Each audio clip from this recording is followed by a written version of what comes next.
একদিকে রণবীর কাপুরের সঙ্গে এই ধোয়া ওড়ানো ছবিটা মাহিরা খানের জীবন কোন লেভেলে তেজপাতা করে দিয়েছে শেয়ার করলো মাহিরা নিজে। এবার অপরদিকে অ্যাটলি কুমার জানান দিল সালমান খানের সঙ্গে তার সিনেমা কোন লেভেলে ছুতে যাচ্ছে। অ্যান্ড 1000 কোটি রুপির সিনেমা নিয়ে ভয়ে আমির খান, পাবলিকরা মজা নিয়ে টানলো এস রাজা মৌলিকে। প্রথমে আসি মাহিরা খানের কাছে।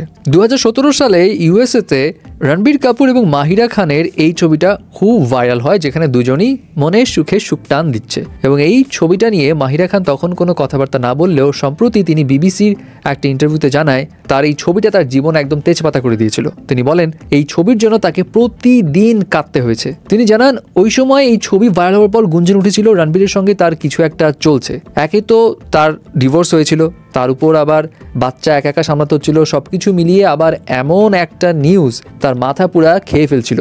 ইনফ্যাক্ট অনেক আর্টিকেলসে এমন খবরও তিনি দেখেছিলেন তার ক্যারিয়ার শেষ, সব ইন্ডোর্সমেন্ট, সব অ্যাডভার্টাইজমেন্ট সব তিনি হারিয়ে ফেলছেন। এবং এই সব কিছু দেখে তিনি এতটাই ডিপ্রেশনে চলে গিয়েছিলেন যে প্রতি রাতেই নাকি তাকে কাঁদতে হতো, তিনি বিছানা থেকে উঠতে পারতেন না এবং তার প্রফেশনাল লাইফ, তার পার্সোনাল লাইফ সব কিছুই একদম হজ ও বড়ল হয়ে যাচ্ছিল। যাই হোক, পরবর্তীতে তিনি আস্তে আস্তে সামলে উঠেছিলেন। সো বিষয় হলো রণবীর কাপুরের ইফেক্টই আলাদা।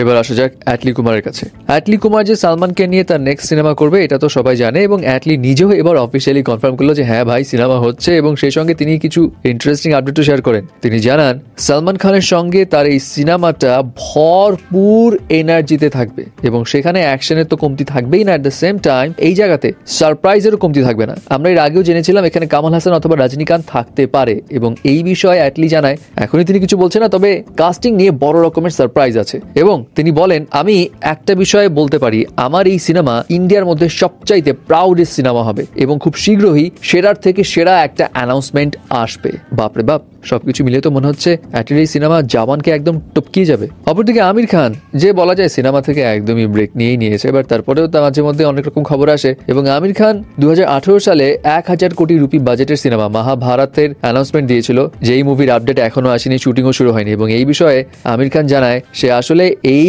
সিনেমাটা করতে ভয় পাচ্ছে, সবকিছু সে পারফেক্টলি চাচ্ছে, কোনো রকমের সেন্টিমেন্টে আঘাত দিতে চাচ্ছে না। এই কারণে সে এই সিনেমা নিয়ে আঘাত একটু ভয় পাচ্ছে, এবং আসলে হবে কি হবে না এটা নিয়েও তিনি একটু সংশয় আছেন। এবং আমির খানের এই কথা শুনে অনেকেই মজা নিয়ে বলছে খান সাহেব আপনি বাদ দেন, এই প্রজেক্ট আপনি বাদ দেন, এস রাজামৌলির হাতে সঁপে দেন, তিনিই করে দেখাবে, কোনো সমস্যা নাই।